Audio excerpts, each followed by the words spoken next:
Birthday for Lola Caridad. Kaya ano ka ba? Lola mo, nakakalimutan mo apelido. Ganun sana. Yun ang wala. Sige. Balikan siya. Miss Giovanni Gershada, please come on stage. Okay.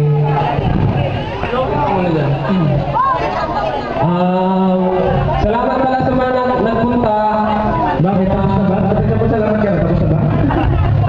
Agad na, hindi ba salamat na ba? Tapos na ba? Tapos na. Bali, pamumunuan po natin itong gabi na ito ng panalangin po ng si Pastor Janabella. Tumayo mo tayo lahat ng pangmanalangin. Tumayo mo tayo lahat. Pangmanalangin. Matik na yan tayo din.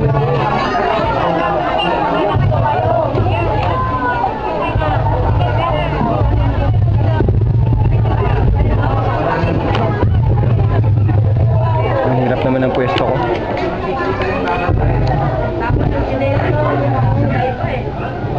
Magandang gabi po sa ating lahat, purihin ng Panginoon.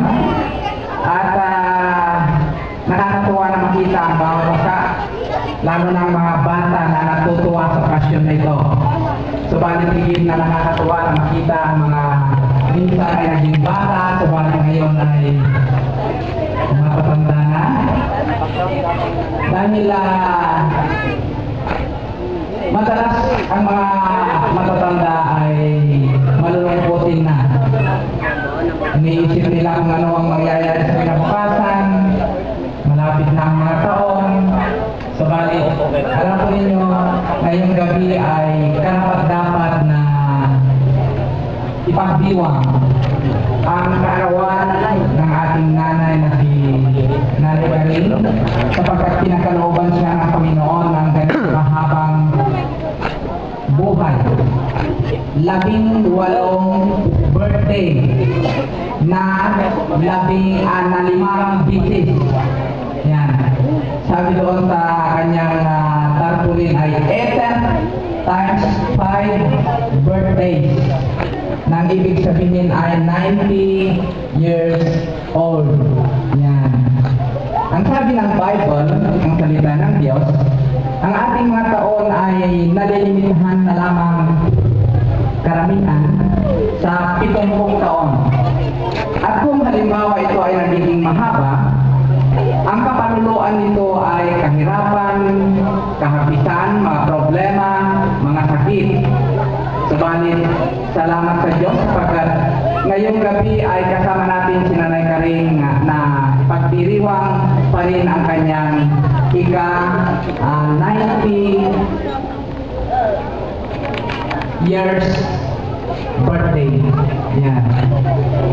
At kanino natin ipagpapasalamat ang lahat ng mga taon na ito.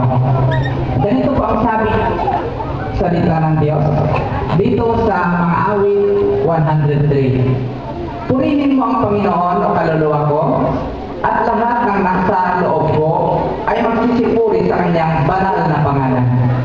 Purihin mo ang Panginoon o kaluluwa ko, at huwag mong kalimutan ang lahat niyang mabubuting mga gawa. Na siyang nagpapatawad ng iyong lahat na mga kasamaan, na siyang nagpapagaling ng iyong lahat na mga sakit, na siyang tumutubos sa iyong buhay na pagkapahamak, na siyang nagpuputong sa iyo ng kagandahan loob at malumanay na mga kaawaan, na siyang pumupusok sa iyong bibig ng mabubuting mga bagay, na anupat ang iyong kabataan ay nababagong parang agila. Ito po ang dahilan kung bakit ang isang tao ay dapat mag-celebrate ng kanyang birthday. Mayroon pong 5 dahilan.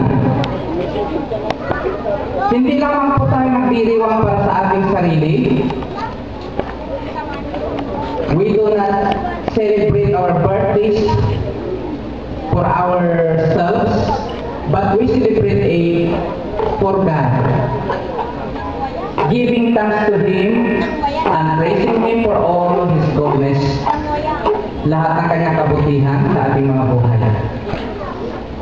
Tandaan po ninyo kung kayo ay mag-celebrate ng inyong birthday, sa Panginoon natin ibabalik ang lahat ng pasasalamat at pagpupuri.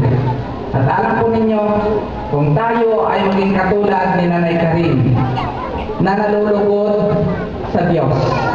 Ipagkakaloob niya ang nasa ng ating mga puso. Kaya bago tayo mag-celebrate ngayong gabi, tayo ay magpasalamat sa Diyos at itagubilin po natin ang ating pagdiriwang sa pamagitan ng isang panalangin. So, hiniling ko po ulit na tayo ay pumikit sa isang diwa ng pananalangin. Purihin ka, O Diyos. Dakilang Diyos sa aming Ama, sa kalangit-langitan, Yahweh ang iyong pangalan. Pinupuri ka namin at pinapasalamatan sa lahat ng iyong kabutihan sa aming mga buhay. Ngayong gabi, kinikilala namin na tanging ikaw lamang ang dahilan kung bakit kami ay narito sa lugar na ito. Dahil kung wala ka at hindi mo pinahintulutan sa aming mga buhay na papangyarihin ng mga bagay na ito, magiging walang kabuluhan ang lahat. Wala kaming kalakasan, wala kaming kalusugan. Kaya ngayong gabi, kinikilala po namin, O Diyos, nabiyaya mo ang lahat sa aming mga buhay. Ang lahat ng bagay na mula sa iyo. Ang hangin na aming hinihinga, ang probisyon na sapat at sagana sa bawat araw na nagdaraan. At ganoon din, O Panginoon, biyaya mo ang aming kaarawan at kinabukasan. Nagpapasalamat po kami, O Diyos, sa mga taon na pinagkaloob mo kay Nanay Karin. Dakilang Ama, maraming salamat sa iyo. Salamat, Panginoon, sa isang magulang, isang ina na katulad niya, na nagkaroon siya ng mga anak na kumikilala sa iyo. Panginoon, wala akong nasa sa aking puso, kundi patuloy mong paratingin ang kaligtasan sa kanyang angkan, sa kanyang buong tribo, na aking dinadalangin kahit ngayong gabi. Amang Diyos, magkaganoon muli, itinatagubilin po namin si Nanay Karin na wala kaming nasa sa aming mga puso, kundi ang patuloy mong pag-iingat sa kanyang pagkakaloob ng kapayapaan, ng kagalakan, ng katuwiran ng banal na Espiritu. At sa lahat pa ng mga taon ay pagkakaloob mo sa kanya, kalakasan at kalusugan ay aming hihilingin. Patuloy mo siya na pagpalain at palabuin sa iyong mga biyaya at sa pagkakilala sa iyo sa pamagitan ni Kristo Jesus. Itinataas din po namin, Panginoon, sa iyo ang lahat ng aming pagsasalo-saluan ngayong gabi na ikaw, Panginoon, ang siya nag-provide.